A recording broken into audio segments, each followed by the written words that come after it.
Hi, I'm Clinton. I'm Claude, and we're the lamest defenders. And on this week's We've Got Issues, Claude reviews another Spider-Man issue. I review two X-Men comic books, which may be the best one of the new relaunch. Well, let's just go ahead and get started.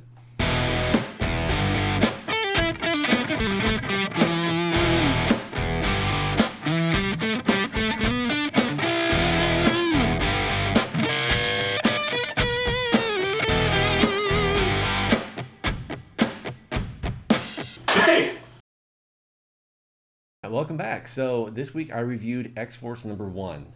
This is still the relaunch of Dawn of X, and this actually was probably the best number 1 yet. Okay. It was, and you've read all of them, right? I've read all of them so far. Yeah, I know because Marauders was really good. You reviewed Marauders, and that was pretty good. But this one felt like it already had the most consequences of it. That's awesome. So yeah, it was pretty great, honestly. It leads off with this this odd masquerade council. People are just wearing masks and they're checking each other's blood to see if they have any mutant DNA in them. Okay. So yeah, and Domino's there, she's hiding, and it kind of goes awry, but unfortunately we don't see what happens at the end of that. So that was like the one. Well, I guess that's not the only cliffhanger this week. But right. There's a much bigger one at the end. Professor Xavier is featured fairly heavily in the second act of this. Okay, and cool. He picks up right where pretty much, yeah. They're talking a lot about the treaties with other countries. They want to make sure that their mutant drugs get out there and they can bring more mutants back to Krakoa. And it just kind of shows the repercussions of some of that. So humanity is not taking this lying down, basically. Yeah. I don't really want to spoil anything. I feel like this is the best one so far. This is the best number 1.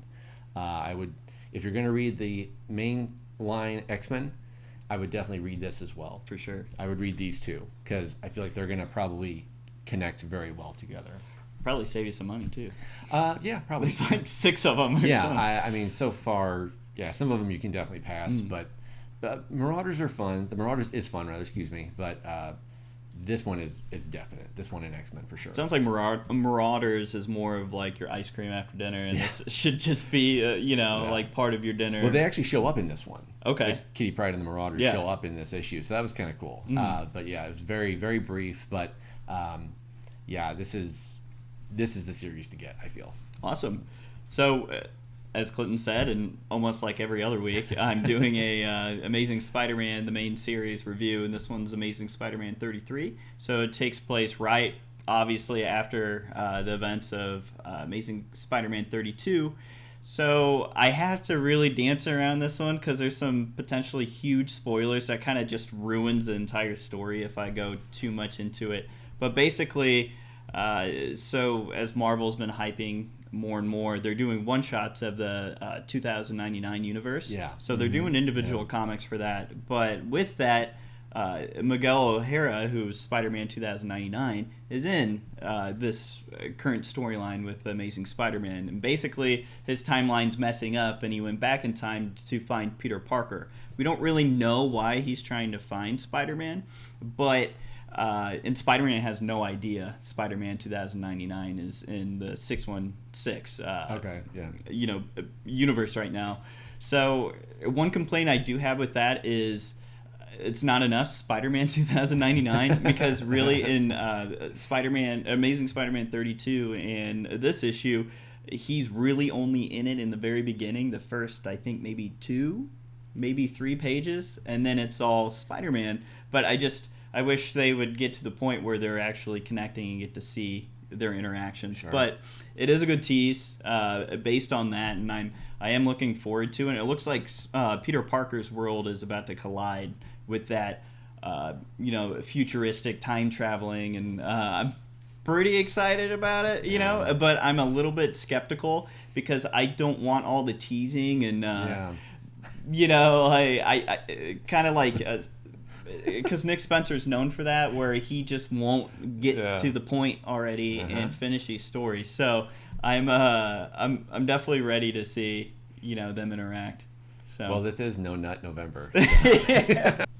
So in Amazing Spider-Man 32, I didn't want to reveal a certain character coming back, and I'm just going to say it here because, I mean, from this point forward, she's integral to the story, and that's Silver Sable.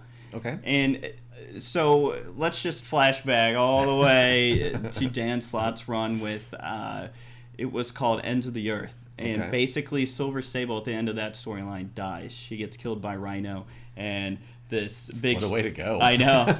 But you can't definitively say she died because, Yeah. it's comics, and they didn't find her body. For So sure, she, this entire time... So it was this big airship. It was Doc Ock's airship, and she was stuck in it as it was going down.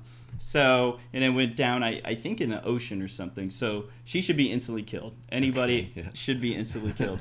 Well, a couple of years ago, she came back. He didn't really know the context of that. But now you kind of get it revealed how she came back. And I'm not going to spoil it, but it is stupid. Okay. And comic book... Even for comic books, it's kind of it's dumb. very stupid. Okay. But, it's just... That's just my opinion. I mean... It could be cool in some people's eyes, but to me, it kind of it seemed like jumping the shark a little bit, where it was a little bit unrealistic about how she survived that whole thing. So lastly, I was saying that Peter Parker, Spider-Man, is his world's about to collide with Miguel O'Hara's. And so the reason because of that is there's a classmate, because Peter Parker's back in school, like in college. He's a student for Dr. Kirk Connors. Okay. And so his partner is on the stage doing a presentation, and I mean this is like a science focused degree they're getting, and his partner basically made this thing where he can look at all the different universes. This is a kid in college, all the different universes, and because everything's a parallel universe. Couldn't Doctor Strange do that? I guess maybe. Yeah. So it's just, I wonder if this guy, because he's kind of cocky about it. I think eventually Well, it's. I think I would be too. Honestly. Yeah, no, yeah, because he's basically on a stage presenting to the class, and it's like show and tell, and he has this thing where it shows all the different realities if you would make a certain decision. So you could see it because there's implications. Sliding doors or something. Of politics, lottery, winning the lottery, Wow. all in this kid's hands. So it makes you wonder, that's probably going to be the whole sticking point with Spider-Man 2099 with this invention exactly is going to mess something up. Yeah. So I'm wondering if that kid turns into a villain or maybe somebody else steals it. But I mean... Spidey's got a lot going on. Yeah, I am excited for this. This is one of the better issues, so I just hope...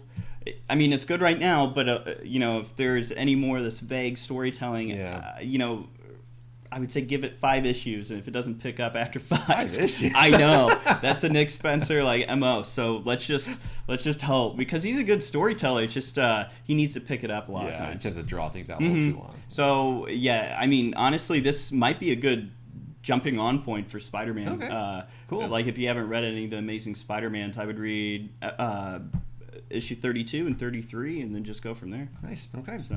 Well, the second issue I reviewed this week was New Mutants. Mm-hmm.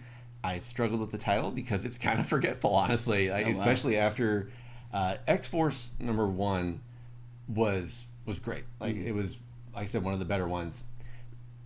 New Mutants kind of felt like it was written by a young adult authter. Okay. Well, their movie was canceled too, so maybe that's just telling. I don't know. It was it was. Nah. It was okay. I mean, it was just there. I felt like it was just there. Okay. It was the one thing that seems to be the common theme throughout all of these X books so far, though, is that something is kind of rotten on Krakoa, the mutant island. Like it feels like something's not right. They need a sewer system. Yeah, I feel like it's not exactly the haven that they think it is. Right. So because it's that place is alive. It is alive. Mm-hmm. So I have I don't know if it's Mystique as a tree. She's behind it. She's a Dooku tree. Yeah, it's just like because one of the New Mutant characters, I believe is Mondo. I'm pretty sure I got that right. But he's trying to talk with the island because Cypher wants to talk to the Dooku tree from, from the main series, and it doesn't go well. he's not happy. So it's like, oh, okay. So it was just probably because they jammed Sabretooth down his pants. Probably, yeah. So the New Mutants want to go retrieve their friend. Okay. From Shi'ar Yeah. Empire, which was touched upon in Powers of X and House of X as well. So that's kind of a nice callback. They use the Starjammers. Corsair, thank you, yes. Scott Summers' dad, Christopher, and they're on their ship. And Does he still have a mustache? Oh, yeah, for sure, yeah. There we And a headband. Heck yeah. But he is, they use his ship, and they're on his ship almost the entire issue. And he brags about them being pirates, and he actually kind of stole the book. Really, yeah. I thought he's a cool character. He was more fun than all of the New Mutants. Magic was cool though; she was neat. Yeah, she's always good. But yeah, like the rest was just like kind of boring. Honestly, okay. It's like, and some of the dialogue was just really this is where you went with it. Yeah. So I don't think this is a pickup. I actually would skip this one unless you want to just complete it. I mean, I feel like this doesn't really tie into anything else. Maybe right just now. Pick up all the number ones and then. I mean, sorry, go ahead. No, just to say you have them, but this one definitely isn't. It wasn't that good. Fallen Angels is next week. We'll see how that goes. Oh, man, I didn't even know that was coming out. And then they're going to start doing 2 or 3 of these a week. No. I'm not looking forward to that. I'm not looking forward to editing that. No, I'm not doing that. So we'll see how it goes. But just to reiterate again, X-Force is fantastic. Get it. New Mutants, skip it. It's not worth it. Gotcha. So. Well, that's all the comic book reviews that we have for this week. Hope everyone liked those. And, we had some more exciting stuff coming up. And if you haven't watched it already, please look at our Avengers game preview where me and Clinton kind of list out some of our grievances with it and how we're mildly excited, but, there's a lot of negatives associated with it. And please check out the BuzzFeed video we did recently. I feel like that was one of our better ones, honestly. Claude did a great job editing it, too. And Epstein didn't kill himself. No, no, he did not. And continue strong in the No Nut November. We'll catch you guys later. Thanks, stay lame.